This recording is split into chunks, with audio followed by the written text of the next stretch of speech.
Ya sepanjang pemerintah dan sepanjang masyarakat menghendaki revisi, ya revisi saja untuk kepentingan bersama. Kalau persoalan saya kerja di Pelindo, ini hanya masalah waktu kok. Saya juga bakal pensiun, saya juga mau bikin PBN kayak Bapak nanti. Buktinya banyak kok, bener ya Pak ya? Nah iya, ya mungkin juga saya nanti juga pensiun, bisa saya jadi dosen yang bener, jangan asal ngomong. Mohon izin Pak Narto ya. Jadi niat saya yang saya sampaikan di sini, mari kita perbaiki bersama. Saya apresiasi untuk Ocean Week, hampir tiap tahun ngadain, makanya setiap ngadain saya selalu nyumbang karena hasilnya bagus. Iya. Wah, luar biasa Pak Iwan. Iya. Ini profesor kawan saya, bukan karena saya diskusi di ruangan ini saja. Setiap beliau ke Jakarta, pasti saya telepon, Prof, kapan ke Jakarta? Minggu depan, ketemu dong, mau apa? Saya mau belajar, minimal biar mirip profesor. Itu yang saya sampaikan Pak. Ini masih ada kurang lebih 7 halaman. Kalau waktunya cukup ya saya terusin, kalau waktunya nggak cukup Saya kasih 5 menit lagi Pak. Saya lewatin Pak. Diskusi Pak. TUKS dan DUKS. Terus kemudian hal-hal yang dapat berpengaruh bagi operator pelabuhan umum dan Permenhub tahun PM20 tahun 2017. Pak, saya kerja di pelabuhan masuk tahun 94 Pak. Saya berkarir dibimbing oleh senior kita Pak Narto. Saya di pelayaran Pak. Tapi mohon maaf Pak, nyesel Pak saya. Kenapa nggak saya di pelayaran aja dulu? Karena ternyata beda pendapat dulu. Miskin lah Pak kalau pelayaran kayak Enggak Pak, saya udah tahu rumah Bapak keren bener. Tapi inilah kita bertukar pikir Pak. Artinya kita ke depan, mari kita sama-sama melakukan perbaikan. Seminar jangan hanya cuma seminar. Beda pendapat jangan cuma beda pendapat. Mari kita berkomitmen, kelirunya di mana mari kita perbaiki. Saya ngalamin ditaruh di salah satu terminal setelah Undang-Undang Nomor 17 Tahun 2008 timbullah namanya Pelabuhan New Priok Container Terminal 1. Sahamnya dimiliki oleh asing. Saya ditaruh di situ. Ternyata Pak, betapa menariknya bisnis pelabuhan kalau dikelola dengan benar. Pelabuhan itu luasnya, saya asumsikan, bukan asumsi lah, faktanya saya tahu, 40 hektar. Kapasiti 1,5 juta teus. Pegawainya Pak, di perencanaan, saya mikir itu menjelang 1000. Begitu bikin perencanaan, 650. Dan sampai dengan hari ini, saya yakin belum 650. Kapasitinya kemarin tahun 2019 itu kurang lebih tercapai sekitar hampir 1,2. Tapi begitu kita bandingkan dengan pelabuhan lain yang dikelola sendiri, mungkin cuma 1 juta, pegawainya hampir 1000 Pak. Artinya inefficiency cost. Dengan seperti itu, mari kita perbaiki bersama. Jadi kehadiran pelabuhan asing yang masuk ke Indonesia, kita belajar, tapi jangan cuma jadi pegawai. Mari kita pelajari betul, dan mari kita terapkan untuk pelabuhan-pelabuhan umum berikut. Ini pengalaman saya 4 tahun ditaruh di sana, ternyata luar biasa Pak. Luar biasa, yang lain gajinya gede Pak di sana Pak. Jadi artinya, mari kita sama-sama memperbaiki bagaimana kinerja pelabuhan yang ada di Republik ini menjadi lebih bagus, tidak beda pendapat melulu, kinerjanya bagus, kesejahteraannya juga bagus, sehingga nanti daya saing terhadap perekonomian nasional untuk dukungan ekspor impor akan menjadi lebih bagus. Terus kemudian halaman berikut Pak, hal-hal yang berpengaruh bagi operator di tahun untuk PP PM 20 tahun 2017 ini cukup banyak. Soft kopinya ada di sini, bapak-bapak yang memerlukan silahkan di copy saja, karena kalau mau lihat undang-undangnya terlalu luas Pak. Saya coba edit Pak, baru kemarin saya semalam pulang malam bikin ini nih Pak, lumayan nih Pak. Ini kalau buat ngajar di kursus-kursus lumayan ini, nggak usah susah-susah, udah cukup bagus. Kemudian pengaruh TUKS bagi pelabuhan umum, saya merasakan Pak, TUKS sangat berpengaruh terhadap pelabuhan umum. Dulu Tanjung Priok, saya katakan Tanjung Priok, throughput Tanjung Priok dalam ton ataupun throughput Tanjung Priok dalam teus tidak terlalu berpengaruh, tapi turunnya cukup signifikan karena adanya pelabuhan umum setelah munculnya Undang-Undang 17. Tapi bagi kami anak bangsa, saya pikir manapun yang terbaik itulah yang akan menjadi pilihan masyarakat. Dan mohon maaf, saya beberapa waktu yang lalu juga melihat pelabuhan umum yang dikelola oleh swasta, saya lihat bagus. Walaupun saya lihat Pelindo 2 juga lebih bagus, Pak. Artinya saya bukan memuji diri saya sendiri, Pak, tapi saya faktualnya, Pak, dari satu tempat ke tempat lain kita harus berkarya. Persoalan karir itu urusan nomor 2, tapi yang penting sudah kami lakukan. Terus halaman berikut, Pak, mari kita lihat, Pak. Ini sebenarnya di halaman berikut, tolong halaman berikut. Ini terima kasih nih Pak Apel, Pak KSOB Banten, dikoreksi menjadi 53. Saya hanya ngambil Pelindo 2 saja. Ini kurang lebih berarti sekarang itu kurang lebih sekitar 260 antara perbandingan TUKS di wilayah kerja Pelabuhan Indonesia 2 Persero. Tapi kalau saya ngitung seluruh Indonesia jumlahnya itu ribuan, Pak. Efektifkah itu? Efektif atau tidak sebenarnya jawabannya ada pada diri kita sendiri. Mari kita ke depan, apakah sebanyak ini pelabuhan ini efektif? Mana yang efektif, mana yang tidak, mana yang sesuai kinerjanya, mana yang tidak, mana yang kosnya bersaing, mana yang tidak. Kita semua punya jawabannya. Ini sengaja saya tampilkan di sini. Saya ngambil yang pertama Tanjung Priok. Ini jumlahnya ada 4, walaupun pelabuhan umumnya adalah Pelabuhan Tanjung Priok. Tapi salah satu saya sebut yang statusnya adalah bisa dikatakan TUKS atau TUKS adalah Bogasari misalnya. Memang karena itu status handlingnya cukup spesifik, barangnya juga cukup besar, jadi saya katakan kinerjanya cukup bagus.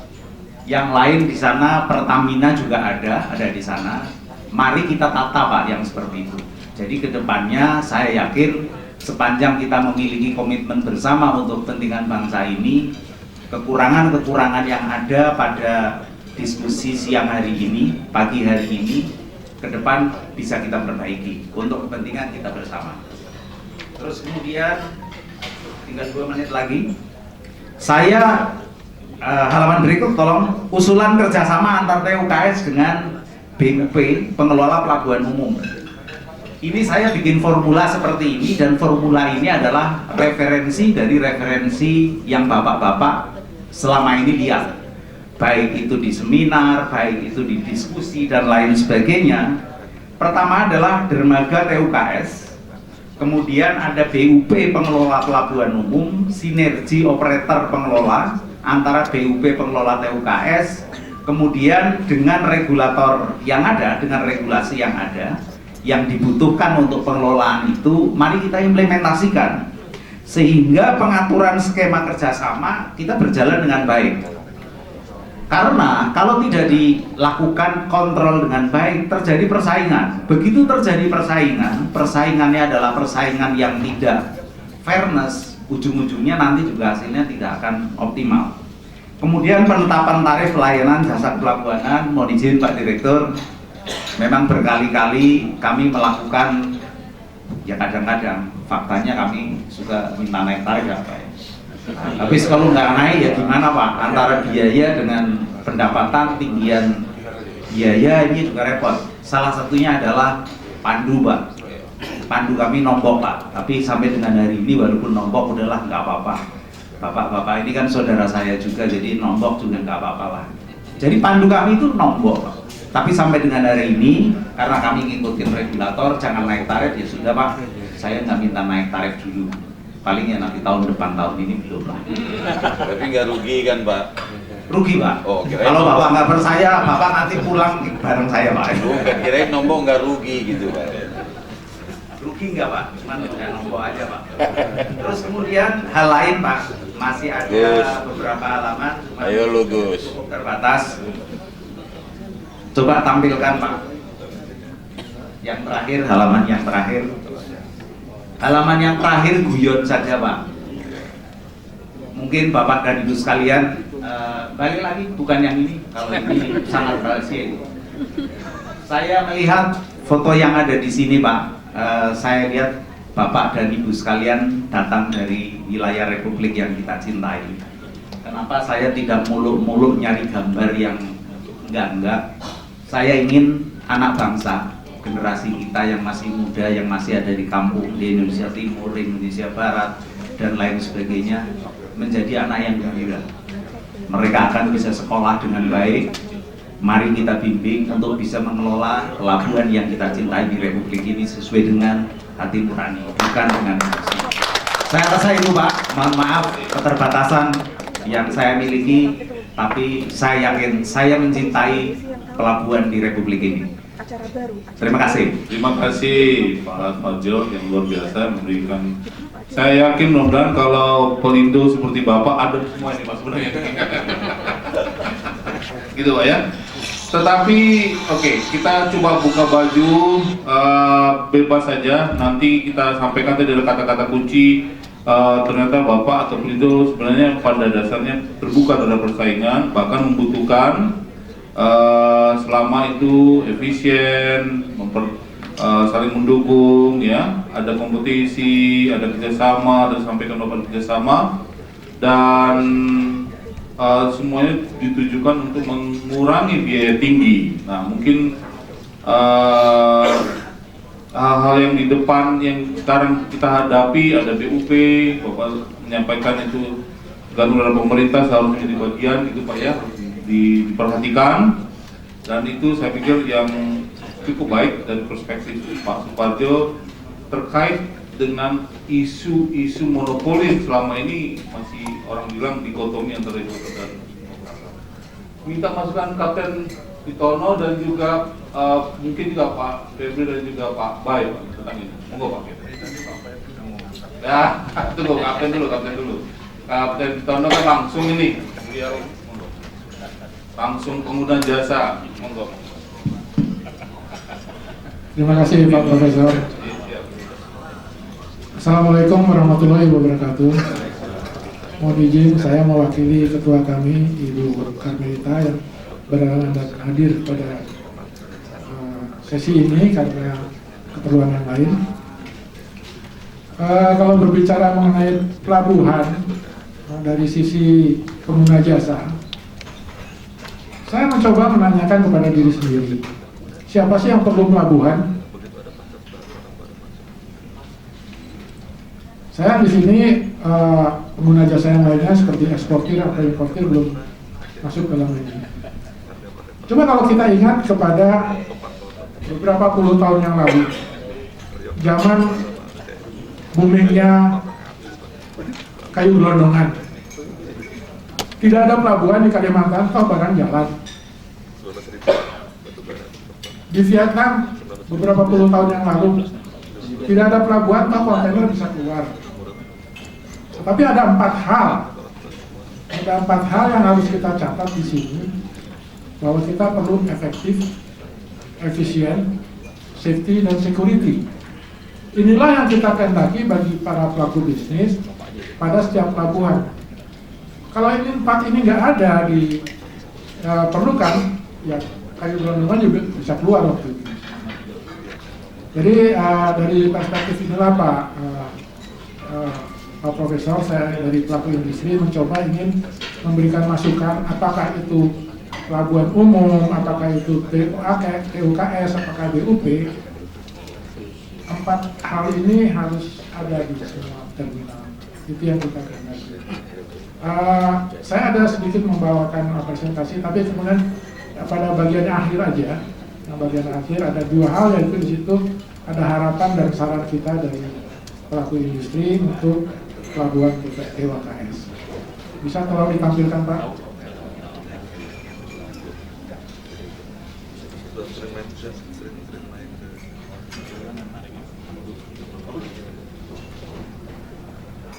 Jadi ada harapan kita mengenai services ya.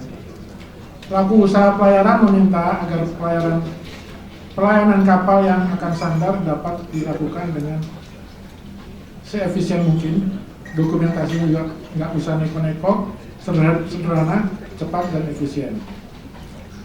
Faktor safety, Pengelola TKS diharapkan memberikan jaminan keselamatan dan keamanan pelayaran bagi kapal yang bersandar di TKS. Teknologi. Pengembangan TKS dengan menggunakan internet untuk laporan itu secara online. Itu harus mengikuti zaman juga. Yang terakhir yang adalah informasi. Kita para pelaku usaha juga perlu didukung dengan informasi mengenai TKS itu yang dapat diakses dari mana-mana secara umum. Kemudian mengenai saran. Lanjut satu lagi silakan saran. TKS agar tetap pada pakemnya sebagai penunjang bisnis utama pemilik terminal dan menggunakan kapal sebagai paket bisnis utama terminal tersebut. Jadi kalau bisa barangnya sendiri ya barangnya sendiri aja lah, nggak usah lagi kepada barang-barang yang lainnya. Standarisasi TKS minimal ISO 9001 tentang kebijakan mutu. Kemudian nomor 3, operator TKS melengkapi SOP untuk setiap kegiatan termasuk keadaan emergensi. Dan nomor 4, data batimetrik terminal agar diupdate dan sarana bantu navigasi secara memadai untuk menjamin approach kapal. Yang terakhir, ini penting Pak. Tarif memang bukan hal yang urgent, tapi saya mengutip apa yang dikatakan Pak Febri, kita perlu value edit. Tarif boleh naik, asalkan ada value editnya juga naik. Jangan value editnya nggak ada, tarifnya naik. Atau dengan kata lain, no service no pay lah. Jadi kalau nggak ada service ya, buat apa kita hitung? Satu lagi Pak, TKS hendaknya bekerja sama dengan BUP. Karena menurut peraturan Menteri Nomor 121 Tahun 2018, yang bisa bernegosiasi tarif atau kesepakatan tarif itu adalah antara BUP dan pelaku. Jadi kalau terminal akan menentukan tarif sendiri, itu tidak ada dasar hukumnya. Dan ini akan menjadi problem polemik bagi yang lain. Saya rasa itu dari saya. Baik, terima kasih Kapten. Jadi Bapak sudah mulai dengan materi Bapak, tapi tidak masalah. Saya tetap ingin meminta komentar Pak Febri dan Pak Baik tentang positioning Pelindo ke depan ini bagaimana. Ini kan ada isu.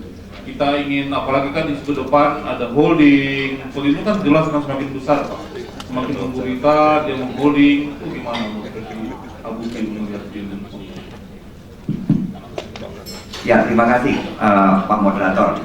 Terus terang dari tadi saya sangat tergelitik nih, jadi saya udah mulai panas sih sebenarnya ini. Apalagi saya mendengar penjelasan dari Pak Suparjo dari Pelindo kan gitu kan. Kasih minum dulu, Ya. kasih minum. Jadi kalau kita lihat dari penjelasan Pak Suparjo, seolah-olah Pelindo sebagai BUP BUMN itu sangat mengedepankan referensi terhadap peraturan perundang-undangan. Dari PP 61 lah, Undang-Undang 17, peraturan Menteri tentang TUKS Tersus dan segala macam. Harusnya memang begitu karena BUMN. Namanya aja BUMN, harus referensinya adalah peraturan perundangan. Harusnya lebih canggih daripada kita yang swasta terhadap pemahaman peraturan perundangan. Cuman saya mau bicara aktual sekarang. Kalau kita bicara di Pelabuhan Tanjung Priok tadi disebutkan ada 4 TUKS. Kita tahu bahwa TUKS itu adalah terminal untuk kepentingan sendiri. Artinya kegiatan TUKS tersebut hanya untuk kepentingannya sendiri. Tadi diambil contoh terminal Bogasari dan terminal Pertamina. Yes, itu betul untuk kepentingan sendiri. Pertanyaan saya sekarang, bagaimana dengan status terminal Vopak? Satu. Kedua, terminal Ekanuri. Ini dua terminal ini melayani umum. Vopak bisnisnya adalah tangki timbun, penyedia jasa tangki timbun. Siapa yang pakai tangki timbunnya? Semua orang yang mau nyewa. Jadi bukan untuk industrinya Vopak. Pertanyaan saya, Pelindo sebagai BUMN, di mana lokasi TOKS yang ada di wilayah Pelabuhan Tanjung Priok? Kok diem? Terminal Ekanuri melayani apa? Untuk kegiatan shore base. Siapa yang pakai? Sinop, Petrosi, Medco. Itu umum. Kalau kita bicara Tanjung Priok, Kalau kita bicara Banten, ada 52 TUKS. Yes, betul. 52 TUKS atau 53 lah. Ya 62. Dari total itu, yang memang melakukan kepentingan sendiri, yes ada. Ada contohnya Chandra Asri dan ada grupnya Bakri. Ya, itu melakukan kepentingan sendiri. Asahimas. Pertanyaannya, yang TUKS tapi melayani umum, ada berapa? Nah, ada yang nyaut kan? Contoh, terminal Vopak lagi di sana. Ya, BMT, Merak Mas.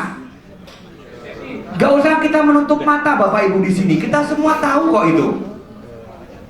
Ya kan? Nah, kalau kita bicara kembali ke peraturan, ini bertentangan apa enggak gitu. Itu yang pertama. Yang kedua tadi waktu paparan Pak Supardo yang halaman terakhir, sinergi. Tolong ditampilkan Mas. Ini juga kayaknya ada sedikit yang tidak pas. Di situ ada pola skemanya. BUP pengelola pelabuhan umum bekerja sama dengan BUP pengelola TUKS. Sejak kapan TUKS harus dikelola oleh BUP? Mana aturan yang mengatakan itu? TUKS berhak dikelola oleh pemilik izin TUKS-nya sendiri. Kalau dia mampu. Kalau dia tidak mampu, baru dia bisa bekerja sama dengan pihak kedua. Yaitu apa? Bisa sebuah badan usaha yang punya izin BUP atau badan usaha yang punya izin PBM untuk melakukan kegiatan bongkar muat barangnya. Jadi tidak ada TUKS dikelola BUP, itu nggak ada istilah itu. Coba deh nanti Pak Mbak atau Pak Sahat yang dari mantan-mantan Kementerian Perhubungan, benar nggak TUKS dikelola BUP? Jadi tolong Bapak Ibu sekalian ya, kita harus memahami posisi kita saat ini.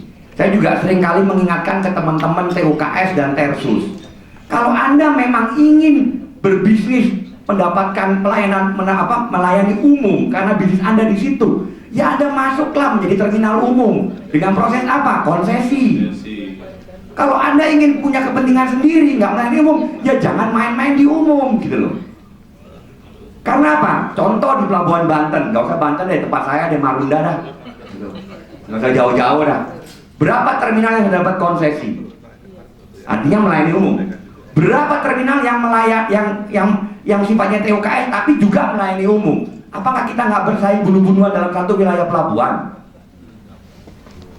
Ya itu yang pertama, Marunda. Belum lagi tempatnya Pak Widi, Pak Alugoro di Banten. Saya tahu persis itu. Jadi tolong teman-teman TUKS, Tersus dari sisi pengusahanya, berpikirlah ulang. Kalau Anda memang ingin menjadi terminal umum, punya income revenue terhadap jasa kepelabuhanan, ikutin aturan, konsesi. Tapi kalau Anda ingin hanya sebagai kepentingan sendiri, ya sudah TUKS titik. Nggak ada Anda memungut tarif bongkar muat di TUKS, itu nggak ada. Karena tarif bongkar muat barang itu udah masuk dalam perhitungan biaya produksi industrinya. Termasuk membangun dermaga TUKS itu bukan investasi. Investasinya itu pabriknya. Dia bangun dermaga karena pabriknya butuh dermaga. Jadi bagian daripada itu, bukan dikomersialkan. Itu harus disadari, itu yang dari sisi pengusaha. Yang kedua, dari sisi regulator. Kalau Anda sudah tahu ada TUKS Tersus yang tidak punya izin melayani umum sementara, tapi tetap melayani umum, kok nggak berani menyetop? Pertanyaannya di situ. Gitu. Nggak usah kita bicara mau izin ya, Pak KSP Banten, RIP dan segala macam. Ya itu adalah rencana induk pelabuhan, harus ada rekomendasi gubernur, betul. Tapi ini kan ini sisi teknis operasi.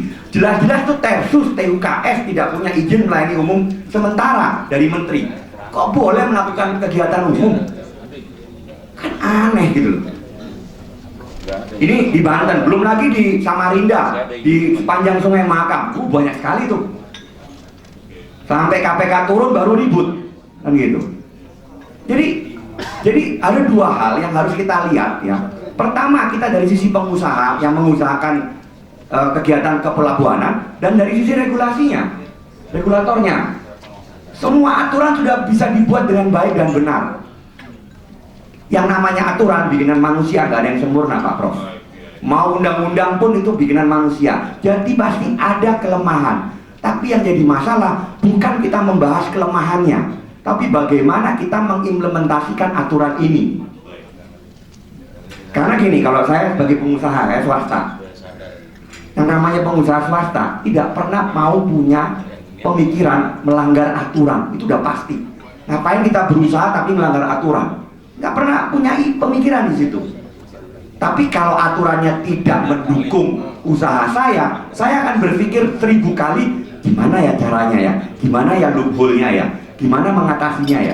Namanya pengusaha kan nggak boleh manja, rugi tanggung sendiri, untung makan sendiri, kan gitu. Kalau pengusaha rugi boleh dibagi, nggak apa-apa, saya suka itu, saya mau kerugian saya share, kan gitu. Tapi untung ya jangan lah, makan sendiri, kan gitu. Nah, jadi itu yang mungkin harus kita pahami gitu kan di diskusi hari ini. Jadi kita jangan selalu berbicara di atas, kita lihat ke bawah, down to earth-nya aktual di lapangan seperti apa, gitu kira-kira. Terima kasih. Terima kasih Pak Febri. Jadi Pak Moderator bisa menanggapi ya. nanti saya berikan ya. Jadi Sabar bos, sabar. Pak B menambahkan. Jadi saya ingin melokalisasi dulu persoalan. Jadi ada persoalan ternyata. Apa maksudnya? Jangan dilokalisasi, Bro. Repot itu lokalisasi. Konten ya, saya supaya tidak mau jauh kemana-mana bahasannya. Tadi saya mendapatkan tadi ya. Sebenarnya ini sudah kelihatan bahwa Pak Dirjen sampaikan ini masa kembali ke isu Pelindo. Pelindo ternyata dalam konteks beberapa kasus punya kontribusi melayani dan juga mengkondisikan dalam konteks kerjasama dengan DPR. Lalu itu akhirnya mendistorsi pasar yang ada, karena pangsa pasar yang seharusnya dimiliki Pemda Umum diambil oleh TUKS, gitu ya. Dan tentunya tadi persoalannya supply dan demand, Pak B. Berarti kan kalau saya secara logis melihat ada apa kok mereka lari ke TUKS atau ke TRS yang itu ada masalah. Mungkin Pak B bisa memposisikan bagaimana kira-kira komen Bapak mengehokan itu, mendukung atau bagaimana kira-kira? Baik, terima kasih. Karena saya sebagai mantan dan pelaku sekarang kan gitu Pak, tengah-tengah sekarang juga saya memang ada sebagai advisor ya, tempat-tempat yang saya bergabung ya, khususnya juga di aspek regulasi. Nah, ini kembali ke ini aja Pak, ke judul ini kan, apakah perlu ditata ulang? Tapi fokus tadi seperti disampaikan oleh Pak Ketua OE tadi waktu pembukaan pelabuhan versus TUKS. Saya nggak pakai pelabuhan umum ya, karena terminologi di undang-undang nggak ada yang namanya pelabuhan umum, nggak ada, terminal umum nggak ada. Tapi yang ada pelabuhan, ada terminal khusus dan terminal untuk kepentingan diri. Itu ada terminologinya semua. Nah, sebetulnya regulasinya itu udah jelas sebetulnya, udah jelas, termasuk turunannya ya dari undang-undang PP Permen. Ya mungkin yang lebih banyak mungkin terjadi distorsi itu kan di lapangan, di tahap eksekusinya. Nah, kalau saya kembali aja ke regulasi yang ada saat ini aja dulu Pak ya, yang saat ini aja dulu dibenahi. Contoh misalkan masalah Tersus atau TUKS, itu kan sudah jelas sebetulnya bahwa Tersus itu kan terminologinya itu terminal di luar daerah lingkungan kerja, daerah lingkungan kepentingan pelabuhan, sebagai bagian dari pelabuhan terdekat yang digunakan untuk melayani kepentingan sendiri sesuai usaha pokoknya. Nah, kalau TUKS ya hampir sama terminologi, cuma berada di dalam DLKR DLKB ya, merupakan bagian dari pelabuhan itu sendiri, bukan bagian pelabuhan terdekat. Nah, saya nggak bicara soal izin-izinnya dulu ya, tapi kita bicara di operasionalnya. Di operasionalnya karena kita terkait dengan kepentingan sendiri. Di PP maupun di PL ada diatur untuk membuktikan bahwa itu untuk kepentingan sendiri harus dibuktikan dengan dokumen muatannya Pak. Itu diatur di PP pasal 139, bukan ada di situ ya. Itu jelas Bapak, itu untuk kepentingan sendiri, guna menunjang kegiatan usaha pokoknya. Nah, tentunya kita sebagai mungkin penyelenggara pelabuhan ataupun regulator tentunya mungkin bisa juga untuk menilai apakah ini digunakan untuk kepentingan diri atau untuk umum. Sebenarnya bisa dilihat daripada dokumen muatannya sendiri, kan bisa dilihat dari manifest itu kalau barang. Itu saya bicara dari PP 61 ya, di pasal 139. Di PM 5, PM 20 juga ada diatur ya. Nah, kalau misalkan tadi disampaikan ada untuk kepentingan umum seperti tangki timbun ya, kemudian yang dibolehkan, kemudian nanti akan ada lagi nanti urusan pergudangan ya, kan bedanya kalau ini nimbulnya curah cair, kalau ini nimbulnya berimbas, bikin lagi di situ izin khususnya usaha pokoknya di pergudangan. Tapi tadi disampaikan oleh teman-teman dari mana bagus ya, dari Banten, bahwa TUKS itu sudah ada sebelum ada BUP. Itu juga mungkin perlu klarifikasi bahwa Pelindo itu BUP Pak, di Undang-Undang 21 juga badan usaha pelabuhan, cuma badan usaha pelabuhan BUMN, cuma nggak ada yang lain, cuma satu ya, sehingga di Undang-Undang 17 supaya tidak ada monopoli itu ada BUP swasta. Nah mungkin juga perlu ada jalan keluarnya. Tadi juga terlanjur, tadi juga sudah diberikan izin, ya, sehingga kalau tidak salah kan ada edaran dirjen itu ya Pak Bagio, itu untuk tangki timbun dibolehkan untuk melayani secara umum lah ya di situ. Dengan catatan tanpa memungut Pak ya, memungut jasa tambak dan jasa dermaga. Berarti kalau ada kegiatan di situ, ada proteksi negara yang hilang di situ karena jasa tambaknya nggak diambil, jasa dermaganya nggak ada ya. Ini dari sisi regulasi ya Pak Bagio. Saya rasa itu mudah-mudahan edaran izin itu bersifat sementara. Sambil kita cari lagi opsi lain Pak.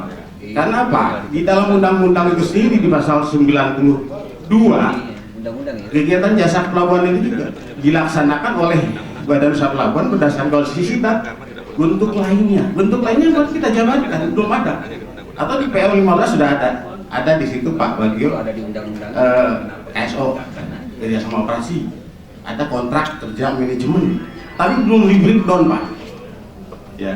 Jadi selain tadi juga dikonsesikan aja di waterfrontnya misalkan ya, kalau di backup adanya nggak apa-apa ya, paling kalau KPL serahkan juga paling berapa luasnya lah ya. Tapi backup adanya lini 2 nya monggo ya, sehingga di situ juga potensi kerugian negara tidak akan hilang ya.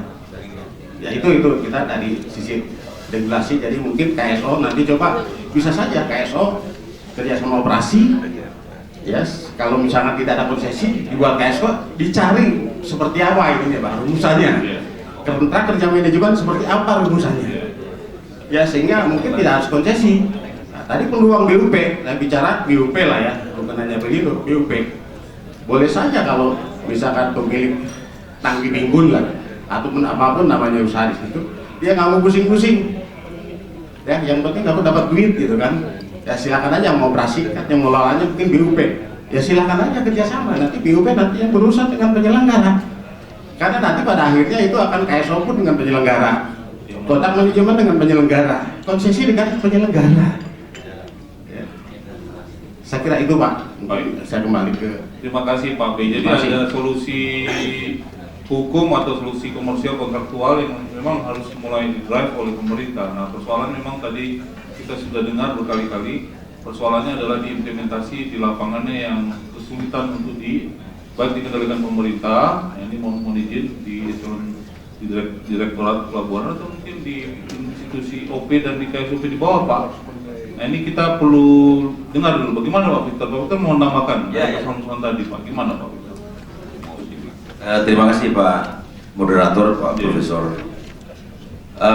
Saya hanya mengklarifikasi aja dari Pak Febrial ya, supaya Bapak Ibu yang hadir di sini jangan nanti lihatnya bahwa ini kayak SW Banten pembiaran ya, nggak gitu. Jadi begini, ada TUKS yang bisa melayani kepentingan umum itu dikeluarkan sementara suatu SK Dirjen Perhubungan Laut untuk masa 1 tahun. Kemudian juga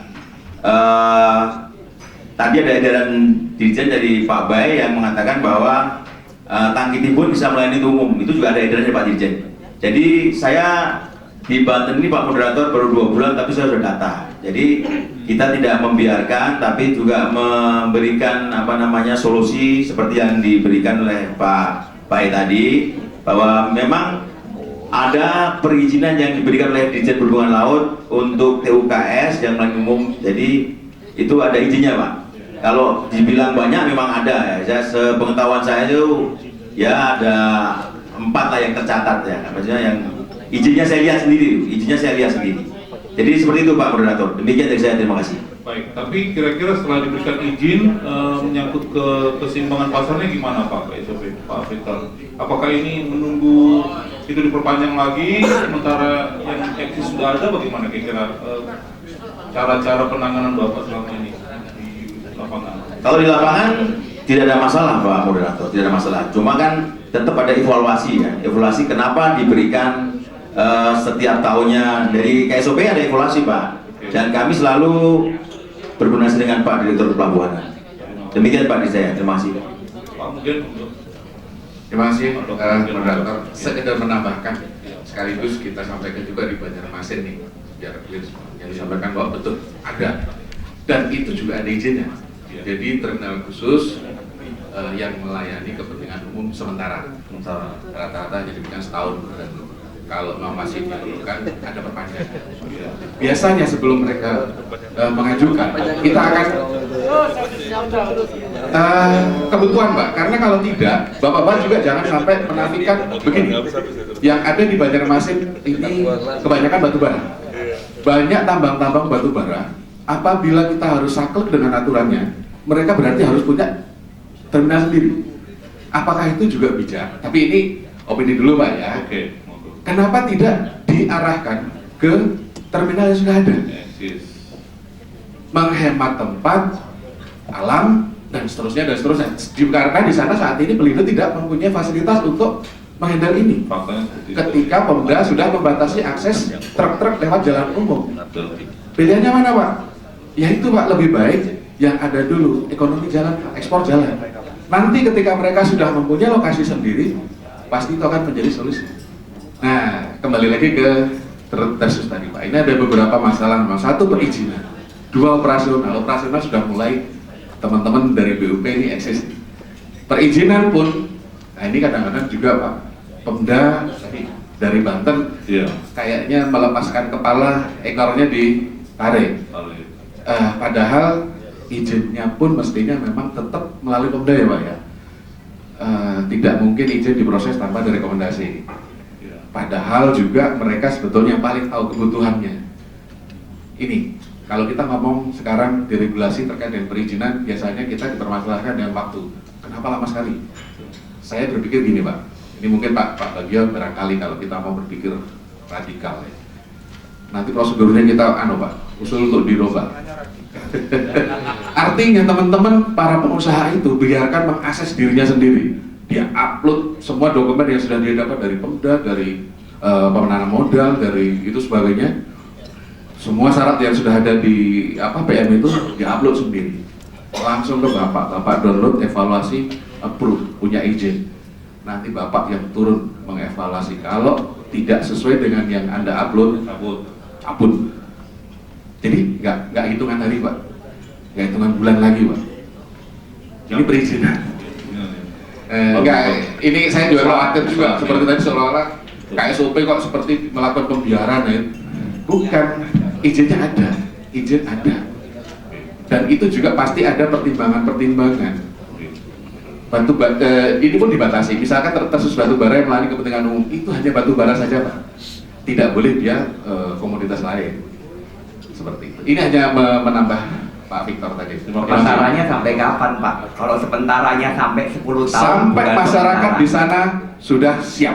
Nah, masyarakat Pak. Ini mungkin perlu jadi pembahasan juga di Direktorat Kepelabuhanan. Yang jelas kalau kita kalimat melayani umum sementara itu kan ada batas waktu.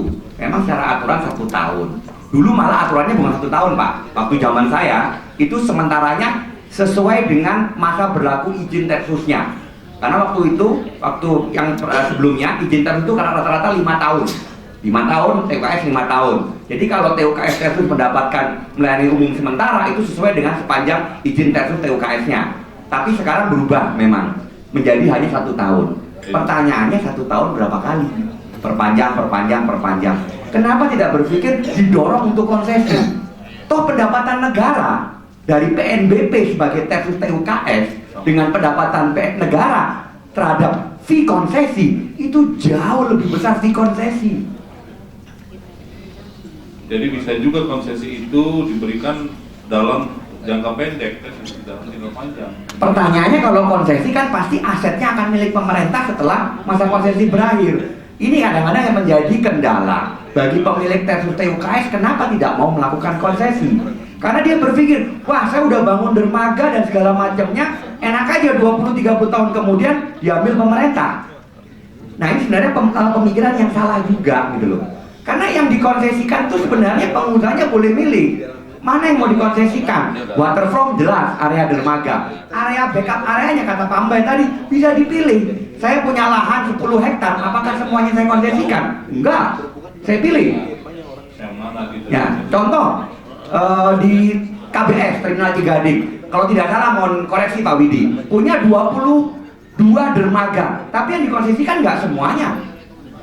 Sebagian dikonsesikan, sebagian masih menjadi TUKS karena melayani Krakatau Steel. Artinya boleh memilih sebenarnya. Balik lagi, sisi pengusaha juga harus mulai berpikir. Yang kedua, sisi regulator juga harus tahu, Pak, kamu saya kasih sementara melayani umum sudah 3 kali di perpanjangan, setahun. Kenapa tidak konsesi? Nah, gitu loh Pak. Itu satu opsi yang saya sepakat, Pak. Yang jelas satu, tadi hanya untuk mengunderline apa yang disampaikan Bapak, fakta betul, tapi juga secara hukum ada aturannya, satu. Yang kedua, opsi nanti jadi didorong ke konsesi juga boleh, itu satu opsi. Masalah nanti dipilih yang mana kan ada BPKP, Pak. Betul. Masalah nanti appraisal kan dilakukan oleh BPKP, bukan oleh Pak Bagio lagi, Pak. Betul. Baik Pak, untuk sementara ditambah seperti itu. Jadi saya pikir itu solusi yang baik dan biasanya memang dunia usaha memang lebih kreatif, inovatif mencari hal baru Pak. Jadi nggak apa-apa, pemerintah bisa mengadaptasi hal seperti itu menjadi bagian yang bisa dikerjakan ke depan. Saya pikir itu solusi menarik ke depan sehingga yang tadi tuduhan-tuduhan dikira hanya memperpanjang dalam jangka pendek, jadi keep perpanjang terus dalam jangka pendek ini. Sebetulnya pemerintah sambil nunggu tadi Pak, kreativitas dan inovasi. Karena kadang-kadang yang dia pengusaha ini maunya berlindung pada aturan terus Pak. Nah ini diakui aja lah, kan itu. Gitu. Terima kasih ya, monggo Pak. Lagi. Mantap. Pak, saya mohon Pak dari KSOP kelas 3 Kota Baru Batu Licin. Jadi mungkin dalam konteks siang hari ini kita sama-sama membuka hati dan pikiran Pak. Arti kata kalau memang kita mau berubah, mari kita sama-sama berkomitmen Pak, melaksanakan tugas dan fungsinya masing-masing, sehingga apa yang kita harapkan sebagai anak bangsa ini bisa berjalan dengan baik Pak. Mungkin itu yang bisa saya sampaikan Pak. Terima kasih. Artinya pihak pemerintah pun sebenarnya care tentang itu ya Pak ya, walaupun ada persoalan-persoalan dalam pemerintah itu sendiri, ya, ada banyak perubahan-perubahan. Saya pikir ya, jadi nanti mungkin gimana Pak bagi teman-teman tadi. Sebenarnya begini Pak, yang disampaikan oleh teman-teman KUPT, Pak Febri, itu Pak Menteri sudah, dari tadi saya bilang kita ini sudah berbenah, walaupun effortnya mungkin bertahap. Jadi kita ini sekarang sedang mapping Pak, mapping, clustering, versus yang sekarang sedang melaksanakan pelayanan umum. Pak Menteri akan dorong untuk konsesi, cuma kita memang banyak variabel yang kita pertimbangkan di sini. Sudah kita lakukan clustering. Bahkan Pak Menteri bilang kalau bisa minimum sementara itu satu provinsi satu lah. Tapi dilihat dari jumlah jumlah tersus yang ini nanti kita akan coba dorong ke sana. Jadi sebenarnya sudah effort itu. Yang kedua tadi Pak Mugen ya yang disampaikan untuk online system ya. Itu kita sudah bikin Pak sistemnya. Cuma kalau di kementerian itu kan untuk sistem kan ada aturan, harus ada assessment dari Pustikom dan sebagainya. Dan Sementara memang sistem itu kita bikin untuk approval sampai direktur, Pak. Karena kalau sampai Pak Menteri, Pak Dirjen, nanti lambatnya di Pak Menteri kelihatan. Nah, ini juga pertimbangan secara ini. Jadi yang berikutnya, Pak, yang perlu kami sampaikan di sini, diskusi ini akhirnya mengerucut ke Densus PUKS untuk pelayanan umum ya. Padahal tadi saya berpikir bahwa pelabuhan secara umum dan banyak yang terkait dengan pemerintah daerah dan sebagainya, Pak moderator. Artinya kita jangan hiraukan juga abaikan dari yang tadi selalu disebut masyarakat, pemerintah daerah. Pak Menteri juga menyampaikan bahwa pemerintah daerah juga harus diberi peluang yang sebesar-besarnya untuk kegiatan pelabuhan ini. Jadi jangan dari kacamata pengusaha saja, dari kacamata pemerintah pusat dan pemerintah daerah harus diberikan pemahaman yang sama juga, Pak. Karena terkait dengan rencana induk tadi Pak Victor, Pak KSOP Banten juga menyampaikan kita banyak kendala juga dengan pemerintah daerah. Insya Allah nanti di tahun ini kita akan melakukan review rencana RIPN kita 432 2017 akan kita review. Kita akan mencoba membuat se-fleksibel mungkin, baik itu terkait dengan pelabuhan. Saya jadi takut nyebut pelabuhan umum tadi, kalau Pak Ben nyebut pelabuhan ya, versus TUKS, kita akan bikin fleksibel mungkin sehingga di situ akan mengakomodir kegiatan-kegiatan yang sifatnya itu mampu meningkatkan daya saing dari sistem pelabuhan itu sendiri. Kalau kami di pemerintah yang disebut Pak Menteri harus pegawai negeri banget, Pak.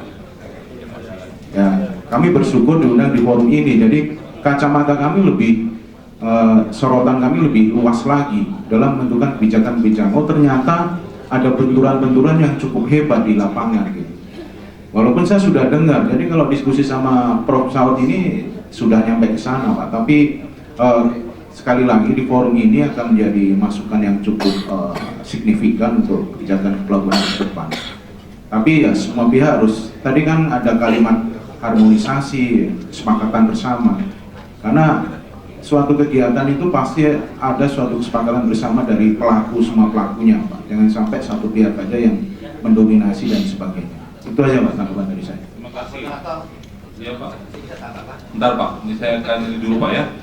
Kira-kira Bapak Ibu sekalian, jadi tadi kita sudah mendapatkan tadi kalau ya pemerintah, kita mengharapkan sekali Pak ada satu progresivitas yang sangat cepat.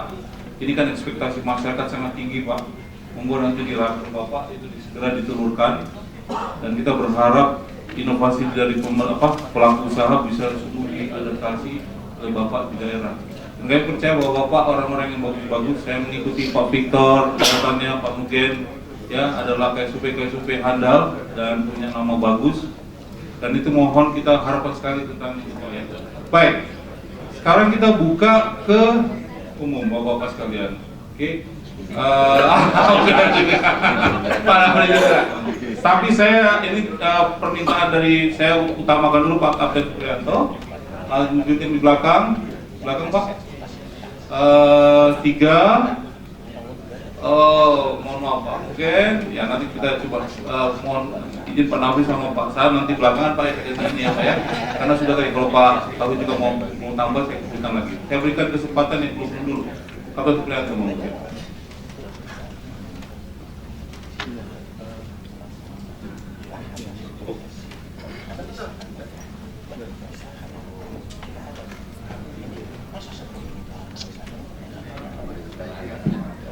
Bismillahirrahmanirrahim. Sanggar ya, beberapa kali sanggar Pak, itu memang yang namanya uang tambat tidak ditarik. Nah, ini tentu saja menjadi salah satu benefit bagi shipping line. Nah, dari sisi shipping line sebetulnya banyak terminal sebetulnya bagus karena ada alternatif. Tentu di sana harus ada kompetisi. Ya, tentu saja tadi yang disampaikan oleh Pak Bitono tadi, yang 4 item itu harus bisa diwujudkan.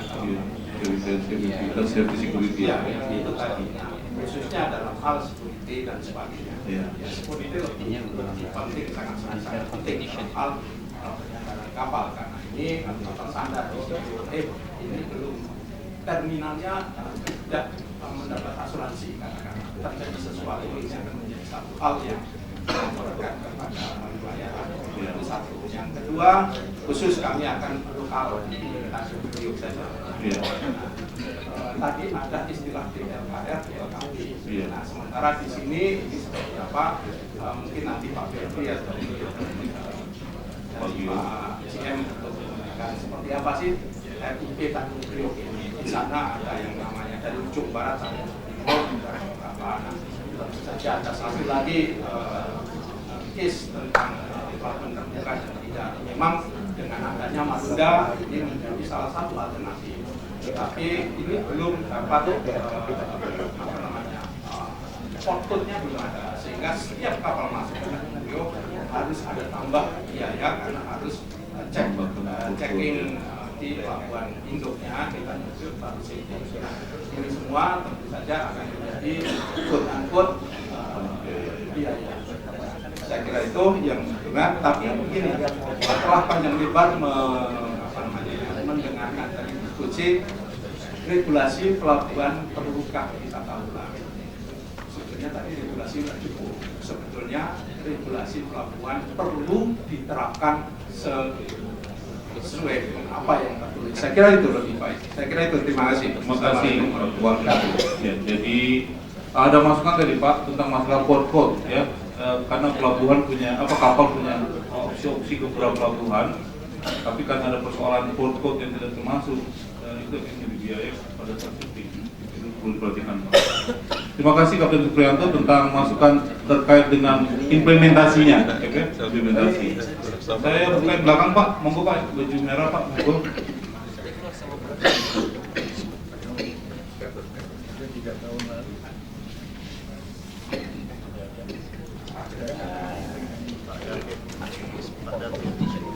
Assalamualaikum warahmatullahi wabarakatuh. Saya Muhammad Akmaludin. Kami dari PT Kawasan Berikat Nusantara mewakili. Alhamdulillah kami sudah memiliki BUP Pak per tanggal 19 November 2019. Mungkin yang saya mau tanyakan ke Pak Direktur Pelabuhanan bahwa sesuai arahan Pak Menteri bahwa akan mempermudah dan mempercepat proses konsesi.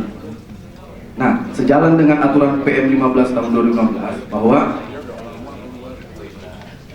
konsesi merupakan lahan-lahan yang akan dikonsesikan adalah merupakan hal-hal nyata yang dimiliki oleh BUP tersebut. Nah, mohon masukannya Pak terhadap proses kami bahwa apakah kami bisa seperti Pelindo, yakni yang mengkonsesikan adalah induk kami dan kami yang akan mengoperasikan. Mungkin terima kasih Pak. Dia lihat ya itu yang saya bilang kemarin itu Indonesia banget gitu ya konco tonggo melok ya. Tapi ya, nah itu kalau memang seperti itu, kenapa kira-kira gimana? Mau langsung dijawab oleh Pak Gil? Lanjut. Biar puas. Oke, tadi sudah saya sampaikan di awal ya, kalau Pelindo sekarang perintah Pak Menteri juga sedang dievaluasi, baik itu masalah pricing policy maupun masalah konsesi yang ada 0,0% ini. Itu sekarang kita lagi, jadi tiap minggu ramping salah satunya yang dibahas itu. Yang kedua, induk dan anak tadi. Saya cara ini sebagai direktur pelabuhanan ya, melihat beberapa permasalahan yang timbul terhadap induk dan anak ini, yang larinya ujungnya ke permasalahan hukum dan sebagainya, rumit sekali. Kita akan pelajari yang disampaikan oleh Pak Akmaludin dari KPN ya. Sepanjang prinsip kami, sepanjang itu sesuai persyaratan dan ketentuan yang ada di peraturan yang berlaku sekarang, kita akan proses. Itu aja jawaban saya. Monggo Pak. Saya tambahkan ya, saya tahu persis dengan KBN. Sekarang sudah ada BUP ya, mungkin juga mirip juga dengan KBS ya. APL-nya kan KBN ya. BUP-nya kan baru nih. Berarti kalau nanti mau konsesi kan persyaratannya bisa aja ditunjuk ya, sesuai PP 64 tahun 2015. Persyaratannya kan lahan telah dimiliki ya, dan dikuasai secara nyata. Dimiliki belum tentu dikuasai ya, bisa aja digadai gitu Pak, dihipotekan ya. Kedua, biaya itu tidak dibebankan kepada PBN atau APBD. Nah, sekarang harus membuktikan bahwa apakah BUP itu menguasai lahan itu. Ya mungkin ya memiliki ya, mungkin opsinya kan harus diserahkan dulu HGB-nya, ya, HGB-nya kepada BUP yang dibentuk oleh KBN, sama halnya seperti mungkin dulu KBS. Tapi pada gilirannya juga nanti HPL-nya itu akan dimohonkan oleh penyelenggara pelabuhan, berarti harus ada pengalihan HPL dari induknya juga ke penyelenggara. Nah ini juga nggak mudah di sini, mungkin agak kesulitannya dari sisi, iya, apalagi KBN itu sendiri kan sahamnya kan negara ya, jadi nggak mudah untuk melepaskannya. Dan juga di situ juga bukan hanya KBN yang punyanya pemerintah pusat aja, karena ada DKI juga di situ sebagian sahamnya. Ya. Jadi mungkin tidak semudah apa yang mungkin dibayangkan khusus untuk KBN, mungkin agak panjang ceritanya. Khusus ya. Masih. Jadi ya benar Pak, ini isu tentang masalah pemilikan penguasaan lahan HGB ini menjadi memang persoalan membuat memang saya mendengar perizinan konsesi lebih lama. Jadi ini agenda kita ke depan bagaimana jelas harus jelas status itu karena menyangkut masalah jadi konsesi. Pak mau komen balik monggo Pak, silakan. Mohon Pak dikasih lagi komen balik supaya lebih menyelesaikan masalah lagi. Silakan.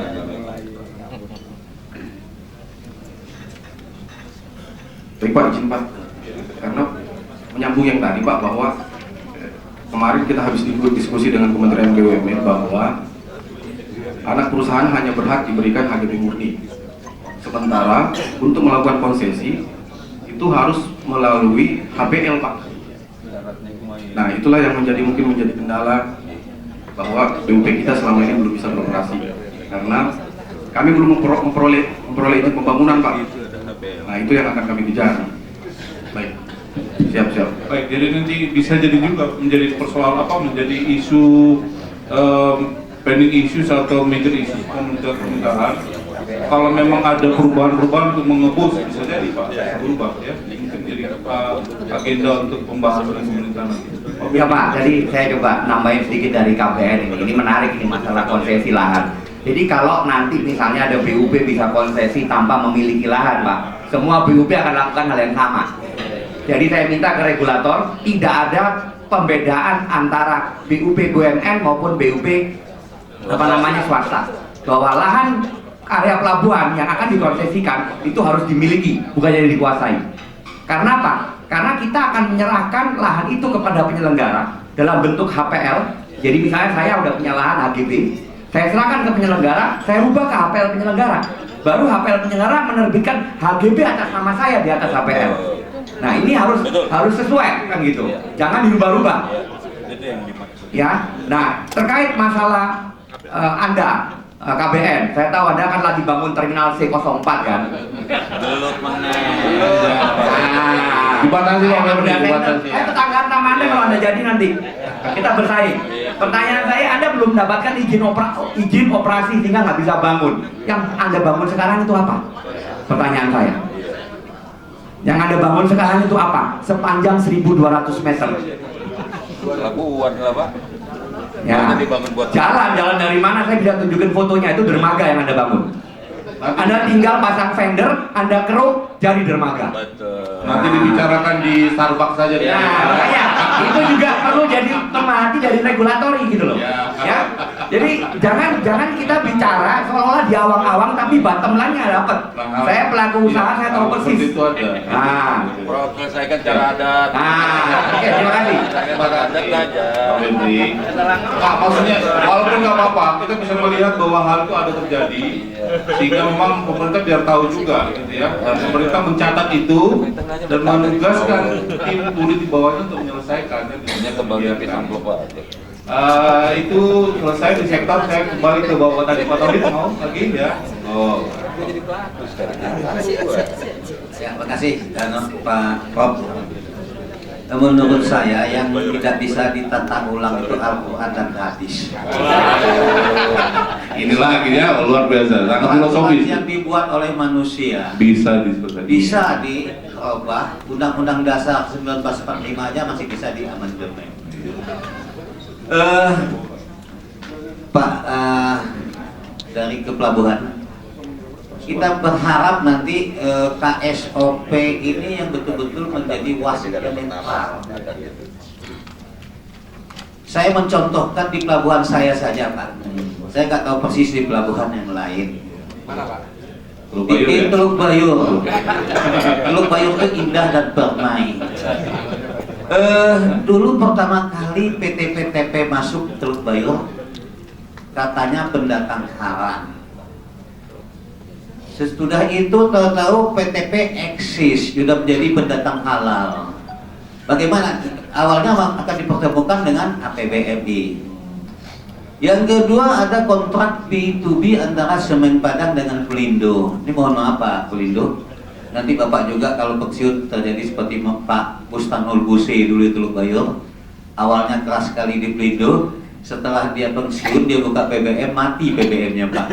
Apa dibilang sama saya? Kurang ajar juga Pelindo nih Haji katanya kan. Nah itu dulu jangan keras-keras saya bilang kan. Kenyataan Pak, saya bicara fakta. Jadi kontrak B2B itu dulu dibuat oleh zamannya Armen Amir, GM Bapak yang paling hebat. Dengan Semen Padang ada kata-kata penekanan di situ. Kalau bukan PBM-nya Pelindo ada super PCV. Tapi kalau PBM-nya Pelindo tidak ada super PCV. Nah kita ribut, akhirnya itu kemarin berubah. KSOP bilang itu tidak sah karena tidak diketahui oleh KSOP.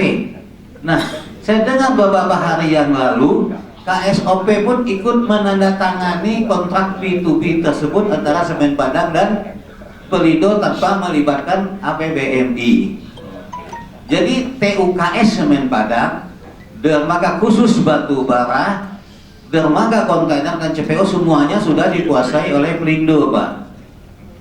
Nah, jadi dermaga umum pun 1, 2, 3 juga masih berebutan dengan Pelindo. Jadi kami ini mau hidup kemana lagi?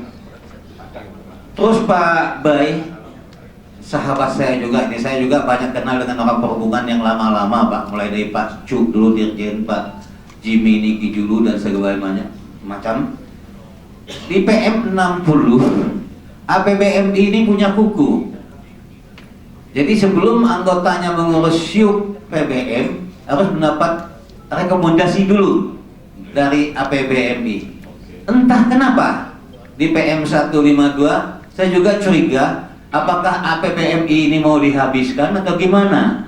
Itu tidak perlu lagi orang-orang ini meminta rekomendasi dari APBMI.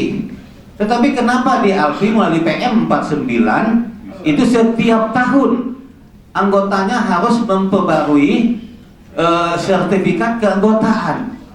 Ini saya agak ragu juga dengan Pak Pepri, jangan masukkan dari Pak Pepri ini, ya Pak Pepri. Ini canda aja gitu. Jadi supaya dihabiskan APBMI ini berangsur-angsur, peraturannya dikesampingkan. Terus Pak dari Pelindo juga, saya memang nggak keras Pak, tapi di luar nanti kita berpelukan seperti saya dengan Pak Lino. Kalau di rapat saya bilang Pak Lino perampok, tetapi di luar saya berpelukan dengan beliau, termasuk Pak Sabtono kan.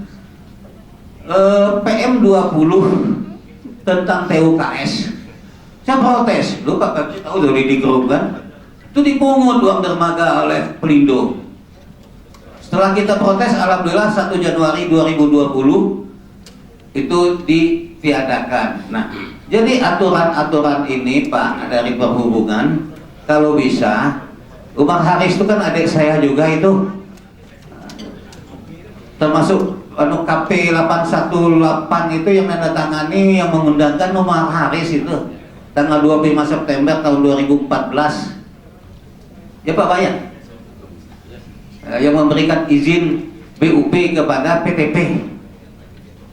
Dulu dia pernah jadi Biro Hukum Perhubungan, tapi dia menjadi komisaris Pelindo 1.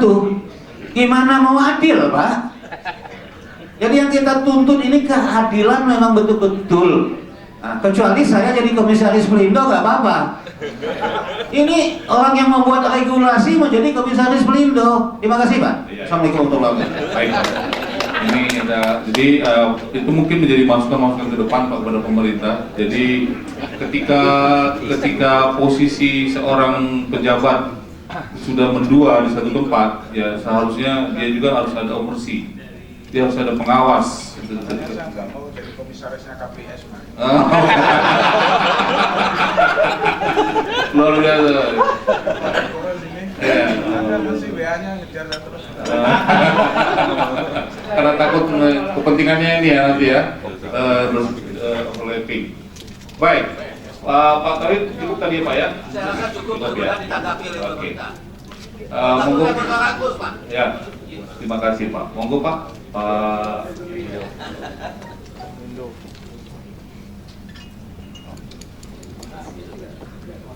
Baik, terima kasih Prof. Terima kasih. Assalamualaikum warahmatullahi wabarakatuh.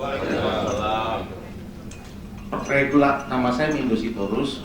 Saya owner Bangun Artas yang di Jonglin, Batu Licin juga awal dari 11 tahun yang lalu. Kami sudah bangun pelabuhan mungkin 31 Pak selatan ini. Terus terang saja judul hari ini Pak Direktur Pelindo juga saya anggota BUPI Pak dengan Pak Aulia Febri. Regulasi pelabuhan perlukan ditata ulang. Jujur Pak, jangan lagi ditata Pak. Kami adalah korban tanda kutip public private partnership yang diundang Pak SBY waktu itu 2008-2007 untuk menjadi swasta pertama membangun pelabuhan di Lembang 2007 kan. Alhamdulillah sampai sekarang belum konsesi Pak. Lebih Pak, jangan nangis Pak. Tapi kami patuh Pak kepada negara. Terbukti di Batu Licin kita bisa keluar hampir 20 juta ton Pak batu bara dari kita oleh kita karya anak Indonesia, nggak pakai asing, nggak pakai asing Pak. Bisa efisien Pak. Betul Bapak tadi sampaikan. Efisien, efektif, secure dan sustain Pak. Tapi jangan lupa Pak, harus untung Pak, soalnya Pak. Kami yang sampaikan kemarin dengan Pak Presiden, cukup sudah lantai 15 mikirin soal konsesi. Karena terus terang Pak Bagio, kita berapa kali sudah ngomong Pak Dirjen juga, kemarin juga Pak Menteri ya Pak Budi ya. Ide kami yang menyampaikan di dalam konsesi khusus pelabuhan, salah satunya adalah model kayak jalan tol Pak, badan jalan tol. Cukup kami yang swasta datang, contohnya hari ini dari bulan 10 saya bawa Prancis Vinci, investasi 1,5 triliun, uangnya ada di bank terus Pak, nggak dipakai, malu saya Pak. Saya sampaikan ke Presiden, saya undang juga Pak Bagio itu memorandum. Tapi suka tidak suka ini negara kita.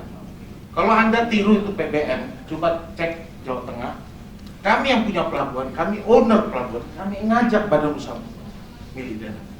Tapi yang kerja siapa? PBM Pak, saat good dan nggak perlu nama kan. Jadi kita ini harus membangun Indonesia Incorporated. Aturan tadi saya agak kesel sama beliau Mas Wahyu. Mas, ini soal aturan. Anda harus hadir. Penting. Masa konsesi yang harusnya begitu mudah? Tadi bukti kepemilikan dan penguasaan. Pak Mindo mungkin bisa disampaikan kenapa Pak masalahnya hingga posisi sudah diberikan. Bisa jadi bahan pelajaran kami. Sudah dianalisa Biro Hukum, sudah dievaluasi DPKP, DPK, Kejati, bahwa kami adalah owner Pak B. Ini kejadian, tapi malu saya, di luar ruangan ini nggak boleh. Saya sendiri nggak boleh ngomong di koran. Itu saya sampaikan teman-teman Pak Dirjen. Malu sebagai swasta, gimana kita mau undang investor? Lebih bagus saya sama Sugedan, Batu Licin, diam-diam selesai, ekspor. Malu Pak. Nanti ini masuk media, di Ocean juga beberapa kali buka. Termasuk Kendal, Pak Bagio paham betul. Kita compete dengan Pelindo 3, dia nawar 4,8 triliun, kami cuma 780 miliar operasi Pak. Modelnya apa? KSO Pak. Negeri ini nggak perlu lagi buang devisa. Kami punya workshop yang sudah ISO Pak. Kenapa tidak konsesi? Tadi itu, bukti penguasaan dan pemilikan. Sudah 3 kali rapat dengan BPN Pak. Jangan orang perhubungan bicara tupoksinya BPN. Kita rapat di Pak Luhut, kita rapat di Sampai presiden malu saya Pak. Tapi nggak perlu ngomong. Artinya kepemilikan dan penguasaan itu tidak bisa dibuktikan atau tidak ada, atau gimana Pak? Biar terbuka aja Pak, saya sendiri nggak ngerti. Oke. Hasil reklamasi sudah dievaluasi bahwa itu kepemilikan kami. Namanya reklamasi, pihak penerima, subdit, minta HGB. Sementara tadi Pak B bilang cukup HPL penyelenggara. Ini kayak sing tuko nggak teko-teko, sing tuku nggak teko-teko, sing teko nggak teko-teko. Yang buat aturan kan kita, Pak B, Pak Bagio. Iya. Benar. Nah, saya nggak, sebenarnya kita tahu marwahnya ini salah siapa? Salah diri kita, buat aturan nggak jelas. PP 6164, yang satu bukti menguasai, memiliki, nggak jelas. Oh hasil di mana hasil reklamasi itu bisa memiliki HGB Pak? Tanpa APL. Terus datang presiden, serahkan APL Pak Mindo. Kemana? Ke atas nama PK, biar itu pertama. Oke, saya serahkan nama PK, sampai detik ini juga nggak ada. Malu, jangan jadi wartawan malu. Ayo Pak Bagio, panggil saya dong. Ya, bisa selesaikan. Masa 4 tahun nggak ada pernah satu surat dirjen pun dari Kemenlu panggil kami Pak B. Apa yang perlu ditata? Oh fakta kok implementasi. Kami bayar pajak Pak.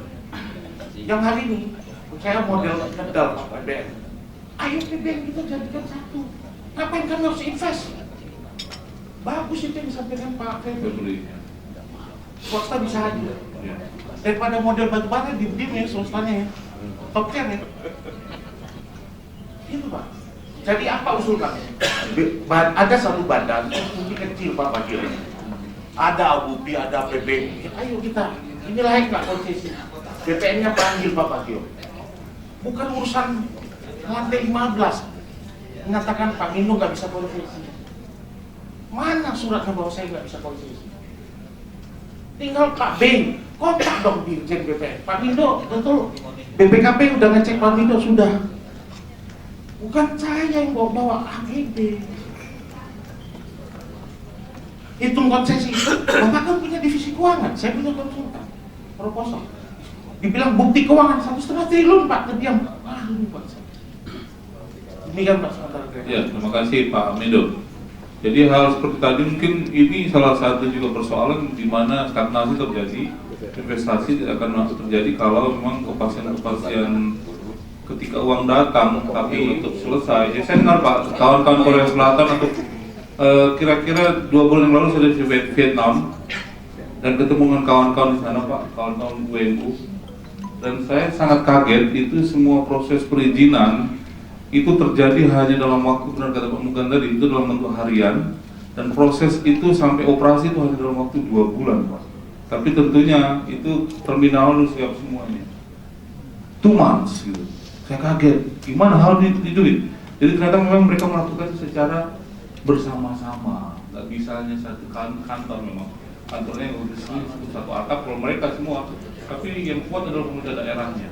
Itu mungkin masukan saja Pak, nambahin sedikit Pak Moderator, di rekan saya tahu persis kasusnya Pak Mindo. Kasus Pak Mindo itu masih panjang Pak untuk proses konsesi. Ya, dibilang panjang juga enggak, dibilang pendek juga enggak. Saya ambil contoh Pak, ada anggota kita yang tinggal seuplik kasusnya. Di dalam terminalnya, di dalam RIPN sudah ada nama terminalnya itu, tapi konsesinya belum turun sampai sekarang. Menunggu surat penunjukan melakukan konsesi. Artinya apa? Pembahasan fee selesai, pembahasan masa jangka waktu selesai, audit BPKP sudah selesai, hanya tinggal menunggu surat penunjukan melakukan konsesi. Dari 2 tahun nggak keluar. Siapa Pak? Nah, dari regulatori dong, ya kan? Jadi saya bilang itu tinggal seuplik. Apalagi kasusnya Pak Mindo yang masih seuplak, saya bilang gitu. Bang Ari. Terima kasih. Baik, saya pikir kalau salah itu diterima saja Pak Bagi, jadi hal-hal yang memang dievaluasi untuk perkembangan dan juga progresivitas ke depan. Pak Mindo sudah, saya berikan kembali kalau tidak ada ke Pak. Pak, saya tambahin Pak. Ya. Pak Bupati akan berkirim surat resmi ke Pak Menteri hasil Munas kemarin dan juga hasil pertemuan dengan Pak Menteri. Kita akan melist mana BUP yang tinggal seuplik mendapatkan konsesi dan seuplak. Nah, kita akan identifikasi masalahnya apa aja, Saya mohon itu jadi perhatian. Di listing. Dan status terakhirnya apa? Apalagi cuma tinggal status tunggu surat penunjukan. Susah amat sih bikin surat, saya ketikin deh. Kan gitu. Terima kasih. Monggo, mana duluan, Pak Satu duluan. Belakangan aja. Oh, ada yang lebih tua gitu ya? Iya, biasanya yang tua belakangan. Silakan Pak Nafri, silakan. Terima kasih, Prof. Saya sedikit kembali aja ke regulasi pelukan tata ulang. Kita tahu bahwa pelabuhan itu memang terbagi dari beberapa aturan internasional, nasional, dan di dalamnya apa yang dijelaskan oleh Pak Jarwo itu adalah betul. Banyaknya perjanjian-perjanjian. Artinya di dalam itu adalah hak privat orang yang perlu diperhatikan. Kita sama-sama tahu ketika kita bersihin pelabuhan Tanjung Priuk itu bagaimana kita berupaya. Tetapi kita tahu, perlu diketahui oleh Pak Febri, bahwa marketing pelabuhan nggak pernah ada, Pak, sekolahannya. Marketing pelabuhan itu di mana-mana, nggak ada. Bicara tentang pelayaran adalah bagaimana pelabuhan melayani adanya dunia pelayaran dan seterusnya dalam rangka menjual pelabuhan itu sendiri. Akibatnya apa? Pasar melepas, ya itulah yang terjadi. Kemauan dari para pengusaha adalah bagaimana mengakali kelemahan undang-undang. Bukan melanggar undang-undang, Pak Febri, kelemahan undang-undang. Saya dulu kerja di KSOP bagaimana tunduk terhadap undang-undang. Tetapi ketika saya lari ke pengusaha, ya itu yang kita pelajari bagaimana terjadinya kelemahan undang-undang. Ya, ngakali undang-undang karena itu perlu ditata adanya tata ulang. Apa yang perlu kita lakukan adalah yang pertama, bicara tentang kepelabuhan kita perlu dua, Pak. Bahwa informasi security dan safety itu perlu apa yang dikatakan oleh Cap tadi. Karena apa? Ketika kita bicara di luar dari wilayah itu yang sulit. Karena Undang-Undang 17, ulangi Undang-Undang Dasar 1945 mengatur itu. Pasal 27 adalah menjamin. Pasal 17 kita berantem. Karena pasal 17 di sana ada Undang-Undang nomor 23 tahun 2014 tentang penguasaan wilayah daerah 0 sampai dengan 12 mil. Perhubungan laut bicara DLKP, DLKR tidak ada, di mana wilayah yang diberikan nggak ada. Jadi hanya wilayah tanggung jawab. Apa yang diceritain klasik, keselamatan dan keamanan pelayaran. Tapi keselamatan dan keamanan yang pelayaran itu tunduk terhadap peraturan pemerintah daerah. Karena itu pelabuhan perlu adanya contingency plan. Karena setiap pelabuhan saya yakin dan percaya sedikit sekali yang memiliki contingency plan. Lain dengan PT Pelindo. PT Pelindo itu udah banyak, Pak. Ada Inopotnet, ada segalanya. Apa ukurannya? Sulit. Karena ketika tidak memiliki contingency plan, ya siap-siap lagi, Pak. Presiden marah-marah tentang dwelling time. Apa akibat dari dwelling time? Waiting time. Apa akibat dari waiting time? Di laut tetap tidak ada jaminan keamanan. Itu yang terjadi. Yang kedua, kita bicara tentang konsensi.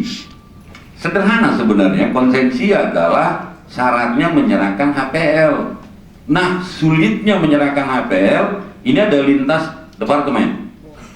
Karena lintas departemen ini pemerintahan daerah ketakutan, sangat takut dia kehilangan. Gitu. Karena ketika HPL diserahkan, di mana? Ini logika berpikir. Padahal kita bicara tentang HPL itu ada darat dan ada perairan. Hak darat dilindungi dengan privat karena penguasaan tanah ada pada masing-masing. Tetapi ketika kita berbicara seberapa besar HPL yang akan diberikan kepada KSOP rumit. Karena minta rekomendasi dari pemerintahan daerah, daerah ngajukan ke BPN, BPN baru berapa nanti ada penyerahannya dan seterusnya itu. Apa yang diperlukan? Nah, saya tidak tahu persis ini. Apakah? Ya mungkin proses percepatan tadi mungkin ya Pak Nafri. Ya, tapi yang diperlukan adalah bagaimana inisiatif teman-teman dari Departemen Perhubungan dalam rangka merangkul itu. Sama-sama koordinasi ya. Iya, Pak. Karena jujur aja, ketika Bapak ajak bicara pemerintah dari daerah, insya Allah Bapak akan ketemu di subnya itu dari pemakaman. Iya.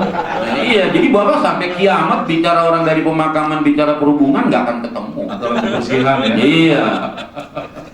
Karena saya ngalami itu Pak Febri, saya minta maaf.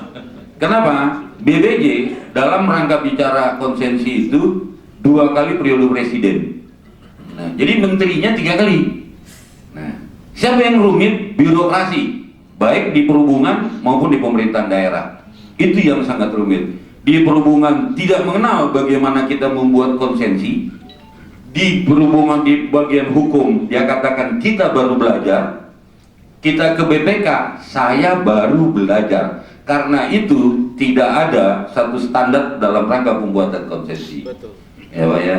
Jadi karena tidak ada standar, kita mentok di perhubungan, kita mentok di pemerintahan daerah, kita mentok di BPK, apalagi menerjemahkan HPL.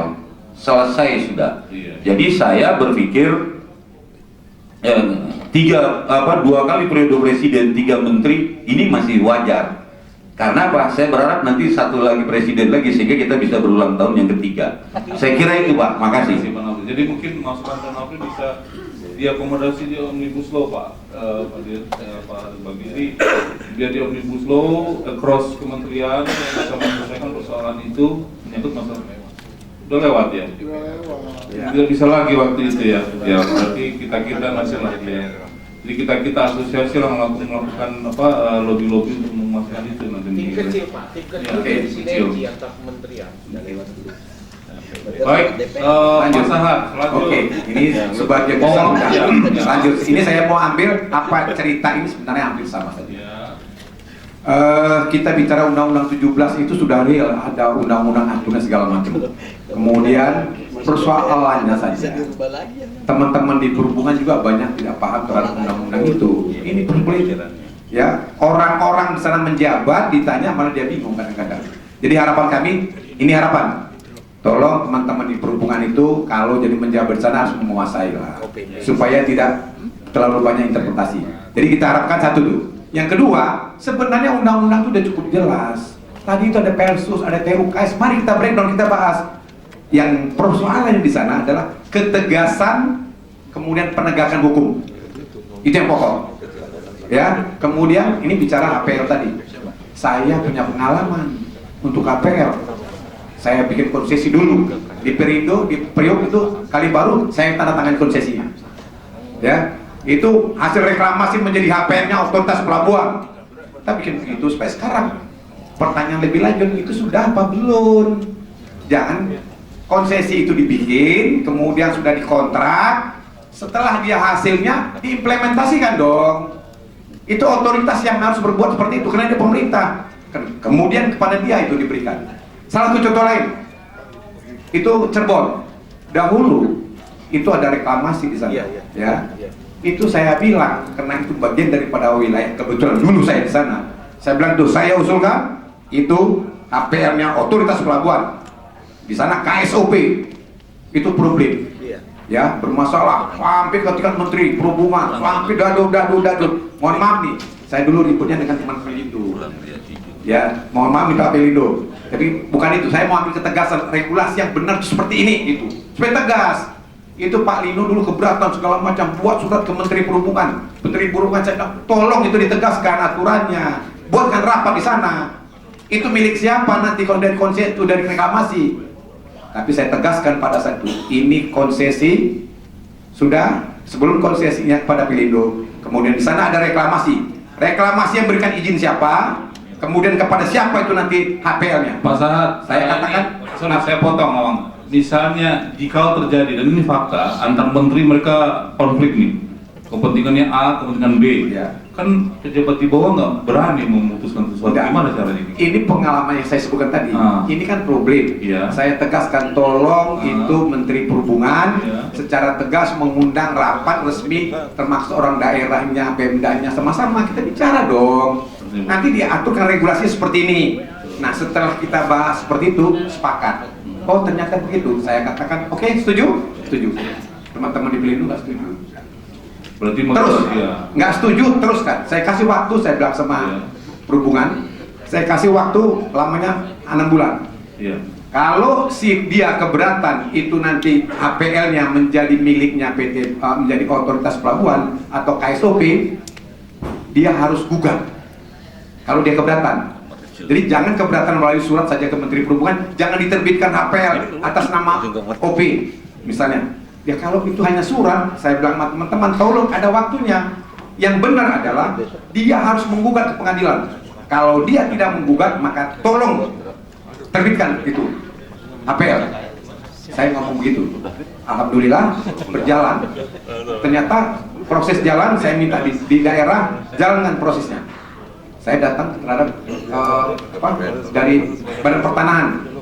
Badan Pertanahan juga bilang, Pak ini kan ada surat dari Pelindo. Saya bilang ada waktunya.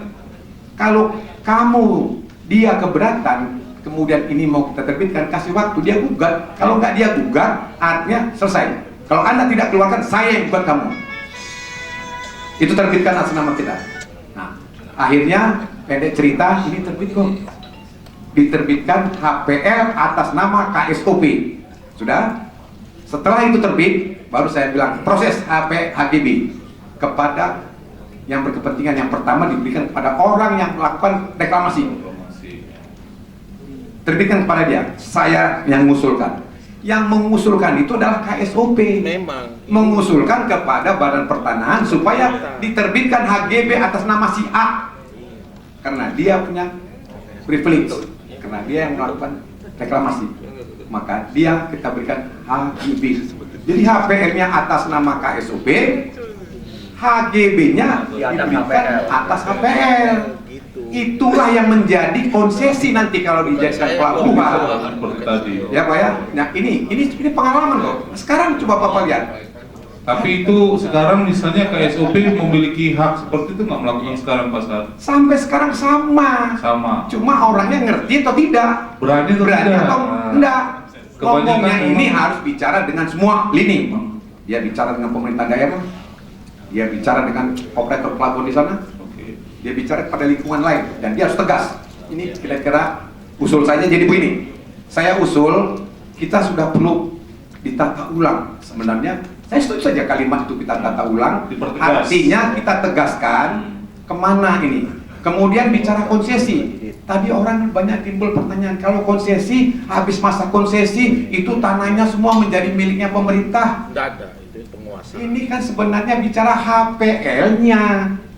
Kalau HPL-nya sudah di atas pemerintah, dia kan tinggal kasih. Kamu bayar sekian, kalau enggak gua setujui. Karena HGB itu kan ada batas waktu. Ya. Kalau nggak diperpanjang kata pemilik HPL nggak jalan itu. Kemudian namanya tanah timbul, apalagi tanah reklamasi, itu harus HPL duluan. Makanya waktu dulu, ini kalimat yang paling ini. Tanjung Priok, saya dengan Pak Pok ke gubernur, itu kita mau reklamasi.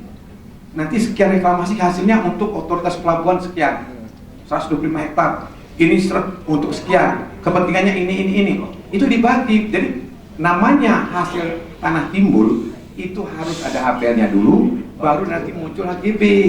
Nah ini proses-proses hukumnya. Jadi maksud saya, mari teman-teman di perhubungan itu tegaskan dan bicaralah sama dengan Badan Pertanahan supaya sama-sama bicara dengan Badan Pertanahan, otomatis bicara dengan pemerintah daerah. Jadi mari kita tata aturan itu secara baik dan benar. Kemudian ketegasan dan kepastian hukum. Yang bicara namanya pelabuhan khusus, namanya terminal khusus, itu kan khusus untuk dirinya sendiri. Jadi jangan dalam perjalanan dikasih izin. Nah ini kan problem. Padahal yang namanya terminal untuk kepentingan sendiri itu hanya untuk dirinya, kegiatan dirinya. Jangan sampai mengganggu pelabuhan umum dong. Kalau pelabuhan umum itu, pelabuhan yang terdekat itu, yang punya daerah lingkungan kerja, lingkungan kepentingan itu, dapat melayani itu, jangan dikasih data terminal untuk kepentingan sendiri. Karena dia tidak bisa menerima melayani itu, maka dikasih izin terminal untuk kepentingan sendiri. Kok dalam perjalanan ini menjadi tidak ada kepastian hukum. Kalau gitu besok kita buat terminal kepentingan sendiri dong, habis itu kita layani umum, akan ngawur ini. Jadi filosofi itu yang harus dipikirkan. Jadi ketegasan itulah yang dipegang oleh pemerintah. Pemerintah harus menjamin kepastian usaha dan kepastian hukum.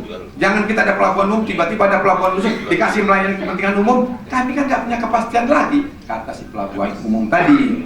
Ini yang saya ingin berharap, mari kita tata dan kepastian hukum untuk kepastian usaha dan pelaksanaannya ke bawah. Di atasnya begini, di bawahnya jangan macam-macam. Yang namanya izin itu kan pada umumnya kan Menteri Perhubungan. Tadi saya lihat ini di bawah menteri juga ada izin, ngawur nanti nih. Ya, jadi ketegasan seperti itu. Gitu kira-kira saran kami. Terima kasih. Terima kasih Pak Saad. Jadi mungkin hal-hal seperti tadi harus lebih, tidak semuanya terjadi ya. Jadi mungkin tidak bisa digeneralisasi, tapi praktek-praktek pengawasan dan juga listing atau identifikasi persoalan-persoalan tadi itu ada. Pak, sedikit Pak. Bentar Pak, gitu ya, Pak Baik.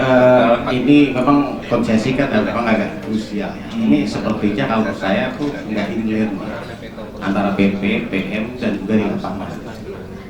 Mungkin Pak Bagio ini di PP 64 ya, ada di pasal 75 itu ada tambahan satu ayat, satu ayat. Coba mungkin nanti ya, mungkin ahli hukum atau mungkin ahli tata bahasa ini di mana Pak Baik PP 64 ya di pasal 75 ayat 1A. Ayat satunya dulu saya baca. Dalam hal masa konsesi telah berakhir, fasilitas ya, prestasi bisa diterbangkan, bisa lapangan penumpukan atau gudang. Fasilitas pelabuhan hasil konsesi beralih atau diserahkan kepada penyelenggara pelabuhan. Kemudian ada tambahan di sisipan di antara ayat 1 dengan ayat 2 itu 1A. Lahan hasil konsesi. Nah, apa yang dimaksud lahan hasil konsesi ini? Lahan hasil konsesi beralih atau diserahkan kepada penyelenggara pelabuhan sesuai dengan perjanjian sebagaimana dimaksud dalam pasal 74. Nanti bisa dilihat di 74 ayat 1-nya yang diperhitungkan dengan jangka waktu pemberian konsesi. Kemudian ayat 2-nya ini kan ada satu kalimat yang berlanjut, pengelolaan terhadap lahan dan fasilitas pelabuhan ini kan nggak dipisah. Berarti pada penyerahan pun apa waktu yang sama apa sebelumnya harus lahan ini Pak. Pengelolaan terhadap lahan dan fasilitas pelabuhan yang sudah beralih kepada penyelenggara pelabuhan sebagaimana dimaksud pada ayat 1 dan ayat 1A diberikan kepada badan usaha pelabuhan untuk kegiatan penyediaan dan atau pelayanan jasa kapal penumpang dan seterusnya, itu jasa pelabuhanan Pak. Jadi sebenarnya yang dikonsesikan itu adalah kegiatan pengusahaan jasa pelabuhanannya ya, bukan lahannya sebetulnya. Ya, kegiatan ya. Coba baca di pasal 91 ya atau pasal 92. Jadi makanya coba ini kenapa nggak ini dengan PM saya bilang? Karena di PM 15 sebelum ditandatangan konsesi, HPL-nya sudah diserahkan dulu kepada penyelenggara. Apa mungkin misalnya nggak ada yang pernah selama ini, saya juga tanda tangan konsesi juga pernah, nggak ada itu yang begitu diteken HPL-nya sudah diserahkan dulu, nggak ada. Ya, itu juga itu pelanggaran terhadap peraturan sebetulnya. Ya, termasuk juga Pak Saad juga tanda tangan Pak untuk kali baru sampai sekarang nggak ada HPL-nya itu Pak, belum ada. Namanya, saya ini lagi berdebat, saya buka langsung. Yang namanya hak atas tanah HPL itu hasil reklamasi dulu, harus ada dulu. Jadi setelah ada baru diusulkan namanya HPL. Bukan masih perencanaan masih laut ada HPL, nggak ada. HPL itu setelah hasil reklamasi sudah diukur, ini yang diusulkan ke Badan Pertanahan menjadi HPL. Betul, supaya betul. Jangan masih belum ada. Pak Saad belum teken kenapa HPL ini belum ada? Iya. Ya, belum. Karena memang HPL itu ada setelah clear. Betul. Hasil reklamasi baru diusulkan. Nah, kalimat itu dulu. Itu kalimatnya supaya sama-sama tahu. Jadi tidak bisa dari awal belum apa-apa sudah ada HPL, nggak bisa. Betul. Satu. Itu kan di PM 15 begitu bunyinya Pak. Memang aturan hukumnya begitu, bukan hanya PM 15. Baik Pak Saad dan Pak Baik. Satu lagi bos, satu lagi. Mumpung ada waktu. Saya mau bicara dengan Menteri Kementerian Perhubungan ini, Pak. Pak, kita bicara KM 152. KM 152 itu ngomong untuk BUP melakukan bongkar muat akan diatur lebih lanjut. Diatur dalam peraturan pemerintah atau peraturan menteri. Kenapa dari tahun 2016 sampai sekarang aturan itu nggak keluar sehingga timbullah perselisihan antara PBM dengan operator pelabuhan BUP. Jadi seperti itu ya. BUP-nya BUP yang mana? Sampai mau nanti dulu dengar dulu. Sampai asal ngomong aja. Kalau tunggu dulu dengar perselisihan antara PBM dengan BUP. PBM beranggapan kalau aturan itu belum keluar, PUP-nya nggak boleh melakukan bongkar muat, kan jadi seperti itu penafsirannya. Padahal dari dulu PUP itu udah melakukan bongkar muat, ya. Tetapi mari kalau aturan itu keluar, mari kita atur yang mana kemana, supaya PBM itu punya kepastian hukum dan kepastian usaha, supaya BUP itu punya kepastian hukum dan punya kepastian usaha. Atur itu, tidak lanjuti cepat. Jangan hanya peraturan menteri keluar ngomong gitu nggak diatur-atur. Ini yang saya inginkan, supaya Kementerian Perhubungan segera mengatur itu, membagi kapalnya di mana. Kami sudah usulkan kok, pernah mau duduk sama-sama kita atur deh. Ya, saya kebetulan dari APBMI hari ini, ya, supaya sama-sama memahami, mari kita atur. Ini ya, saya mohon kepada Perhubungan supaya segera diatur. Terima kasih. Baik Pak. Pak tadi ada solusi Pak tentang masalah. Baik, terima kasih Bapak dan Ibu sekalian. Seniorku yang saya banggakan, Pak Sahat. Jadi terkait masalah APL, itu betul Pak.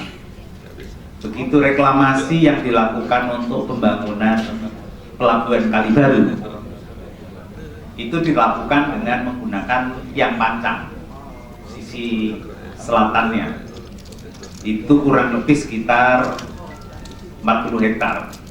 Kemudian dilanjutkan dengan reklamasi berikut kurang lebih 200 hektar.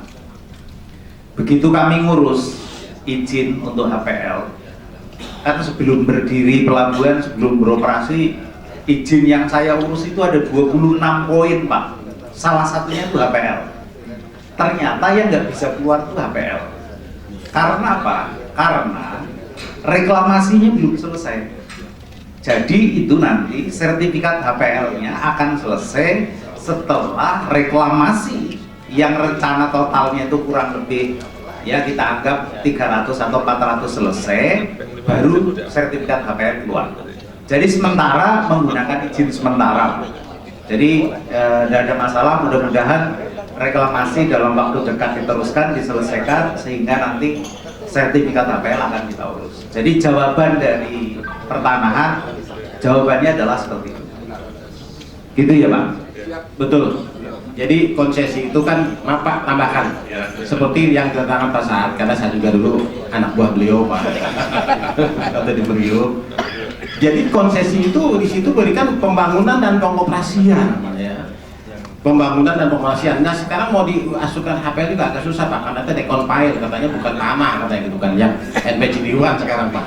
Jadi sebetulnya, jadi mungkin dikoreksi nanti Pak Bagio ke depan, katanya kan harus mempercepat konsesi ya. Jadi jangan terhambat oleh PM 15 yang harus diserahkan dulu gitu sebelum tanda tangan. Itu kasih waktu lah, misalkan entah 5 tahun, entah 10 tahun, atau setelah nanti konsesi berakhir. Dengan coba nanti saya bilang tadi ahli hukum atau tata bahasa, coba nanti diterjemahkan apa yang tercantum di dalam pasal 74 ayat 1A ini Pak. Terima kasih. Baik. Nah, ya kita tetap harus selesai jam 13. Sudah lapar kita nih. Kita tidak terasa Bapak Ibu sekalian, sudah sisa 24 menit lagi kita berdiskusi ya. Jadi tadi sudah mungkin kita masuk dalam sesi waktunya langsung sesi rekomendasi saja deh ya, rekomendasi yang sesuai dengan tahap tadi. Tahap ketiga adalah bagaimana kita menyelesaikan masalah semuanya. Saya membukanya dengan tadi catatan saya, regulasi tetap ada dan harus ditegasi dengan implementasi yang jelas dan pengawasan serta juga keterlibatan berbagai pihak. Ada banyak nanti catatan-catatan di kepentingannya Pak Bagio.